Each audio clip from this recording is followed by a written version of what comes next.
ఉల్లిగడ్డ, అల్లం వెల్లుల్లి పేస్ట్, పసుపు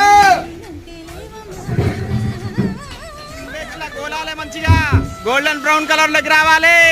ఇది అల్లం వెల్లుల్లి పేస్ట్ లా గోలిన తర్వాత కొన్ని వాటర్ వేసుకోవాలి. పోసుకున్నాం. ఆ తర్వాత ఇక మటన్ తీసుకురామని చెప్పిన మా వాళ్ళని మటన్ వేస్తున్నారు మా వాళ్ళు. ఇదిగో చూడండి గంజిలో పోట్ల మటన్ మనం వాడేది. ఇదిగో ఫ్రెష్గా కడిగి పెట్టుకున్న మటన్, ఇది పోట్ల మటన్. ఇగో ఇట్లా కలిపిన తర్వాత మూత వేసుకుందాం. మూతెట్టేసిన ఒక 15 నిమిషాలు 50 నిమిషాల తర్వాత మన మటన్ ఉడికిందో లేదో కరెక్ట్ గా తెలుసుకుందాం.